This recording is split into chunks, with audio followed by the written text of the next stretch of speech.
이사야 19장 5절에서 10절입니다.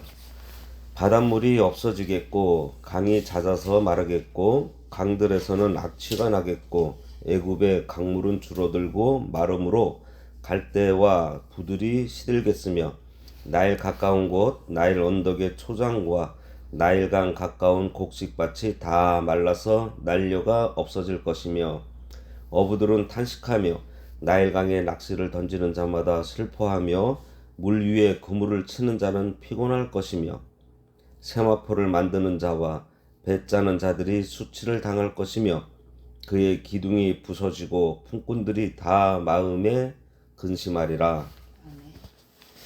오늘 말씀의 제목은 애굽의 모든 환경들이 무너질 것입니다.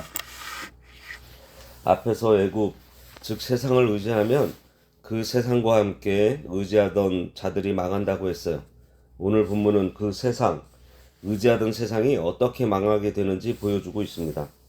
5절에 바닷물이 없어지겠고 강이 잦아서 마르겠고, 여기서 바다는 수량이 풍부하여 마를 줄 몰랐던 나일강을 말하고요. 강은 나일강의 흐름을 나타내는 말로, 이 말씀은 극심한 가뭄으로 인해 나일강이 마르게 될 것에 대한 예언입니다. 나일강은 애굽 사람들에게 아주 중요한 식수원이었을 뿐만 아니라 풍요의 원천으로 애굽의 자랑이자 숭배의 대상이었습니다. 그리고 이러한 나일강이 마르게 될 것이라고는 애굽 사람들 가운데서는 어느 누구도 생각하지 못했을 거예요. 그럼에도 불구하고 이 예언이 선포된 것은 애굽 사람들이 믿고 의지하는 우상에 대한 저주로 그것들은 아무런 능력이 없는 피조물에 지나지 않는다는 것을 알려줌과 동시에 헛된 우상을 믿고 의지했던 애굽이 파국으로 치닫게 될 것을 나타내고 있습니다. 이것을 보고 이스라엘 너희도 깨달으라는 거예요. 특별히 여기서 이사야는 동일한 의미를 지닌 세 단어, 곧 없어지다, 잦다, 마르다라는 단어를 반복적으로 사용해서 나일강에 임할 가뭄 재앙의 심각함을 부각시키고 있습니다.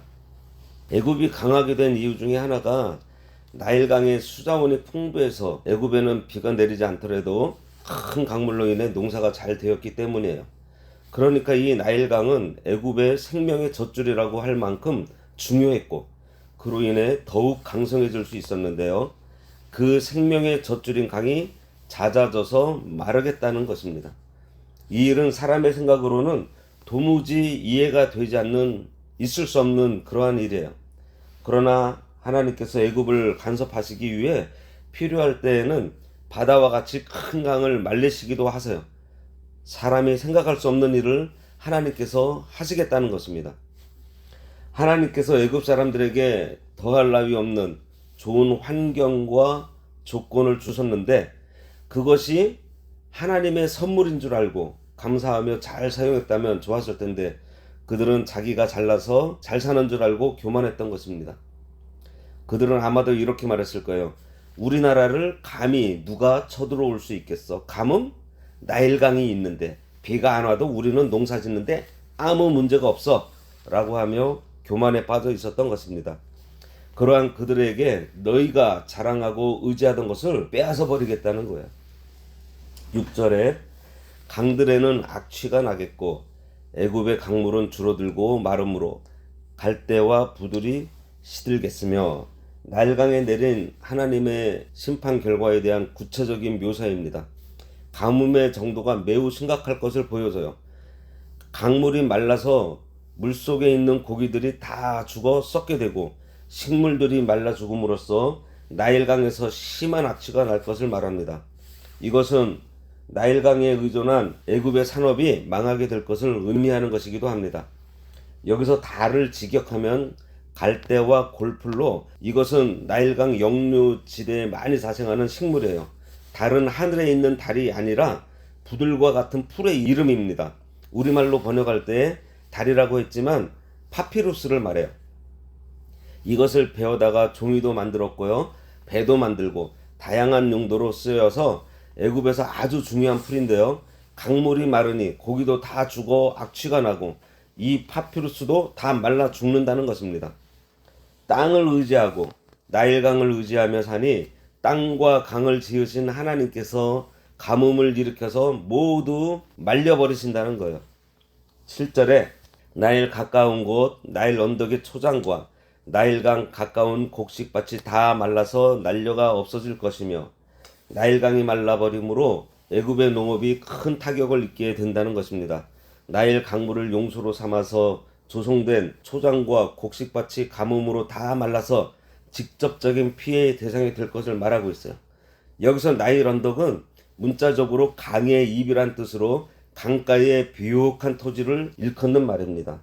8절에 어부들은 탄식하며 나일강에 낚시를 던지는 자마다 슬퍼하며 물 위에 그물을 치는 자는 피곤할 것이며 나일강이 말라서 물속의 고기들이 다 죽어 없어져서 나일강에서 고기잡이로 생계를 꾸려가는 어부들의 생계가 힘들어지게 될 것을 말합니다. 어부들은 그들의 수고에도 불구하고 아무런 소득을 얻지 못하게 되자 절망적인 탄식만 할 뿐이에요. 9절입니다. 세마포를 만드는 자와 배 짜는 자들이 수치를 당할 것이며 모든 작물이 가뭄으로 인해 완전히 흉작이 될 것을 말합니다. 이는 애굽의 주요 산업인 농업이 망하게 될 것을 예언한 거예요. 여기서 우리는 자연을 통한 하나님의 심판이 애굽의 모든 산업을 마비시키는 과정을 보게 되는데요. 이것은 자연의 모든 운행을 주관하시는 창조주 하나님의 무한하신 권능을 보여주고 있고요. 또한 모든 산업의 흥망성쇠가 오직 하나님께 달려있다는 사실을 알려주고 있습니다. 10절입니다. 그의 기둥이 부서지고 품꾼들이 다 마음에 근심하리라. 여기서 기둥과 품꾼은 사회를 구성하는 두 계층, 곧 상류층과 하류층을 나타내는 비유입니다. 따라서 전 애굽 사람들이 하나님의 심판으로 인해 심각한 경제적 타격을 입게 될 것을 시사하고 있어요. 기둥은 지배계층을 말하고 품꾼은 비천한 사람들을 말하는데 높은 사람이나 낮은 사람 모두가 어려움을 당하여 죽게 된다는 것으로 빈부, 귀천, 남녀노소 가리지 않고 모두가 멸망하게 될 것을 암시하고 있습니다. 하나님 의지하지 않고 하나님께서 주신 것을 의지하면 하나님께서 전부 거두어 가심으로 물질을 의지하는 것이 얼마나 어리석은가를 보여주고 있습니다. 그런데 많은 사람들이 주신 하나님은 잊어버리고 하나님께서 주신 것에 시선과 관심을 더 많이 갖고 있는 것이 문제입니다. 우리는 어떤가요? 조금이라도 경제적 어려움이 닥쳐도 안절부절합니다. 통장의 잔고가 점점 떨어져 가고 있으면 불안해요. 조금만 불편한 현실을 당하면 짜증나고 힘이 듭니다. 이렇게 말씀을 듣고 있을 때에는 그래, 하나님께서 도우실 거야. 하나님께서 길을 열어주실 거야. 그러면서도 내 주머니 사정을 보면 그새 불안해집니다. 믿으세요. 주시고 거두시는 분이 누구요? 하나님. 죽이기도 살리기도 하시는 분이 하나님이세요. 그러니 하나님께 맡기고 하나님만 바라보면서 기도하시기 바랍니다. 그리고 시선을 주머니가 아니라 지금 말씀을 듣는 이 시간처럼 하나님께 두세요. 그리고 나에게 주어진 일, 학생이면 공부, 직장인이면 직장생활, 가게를 하는 사장님이면 그 일에, 목회자는 목회에, 주부는 주부에 자기에게 맡겨진 일에 열심히 최선을 다하는 가운데 어느 순간 문제는 해결되어 있다는 것을 깨닫게 됩니다.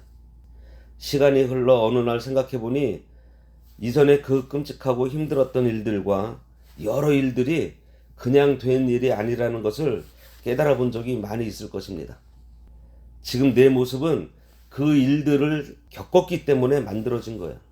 그러니 애굽처럼 좋은 환경에 있다고 교만하고 나태하지 말고, 내 형편이 힘들다고 낙심하지 말고, 아버지 되시는 하나님을 바라면서 하나님께서 기뻐하시는 일, 선한 일, 그 일을 하면 어떻게 된다 그랬어요?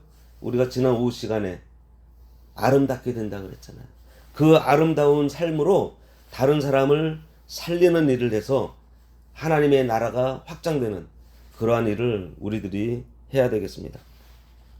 기도하겠습니다.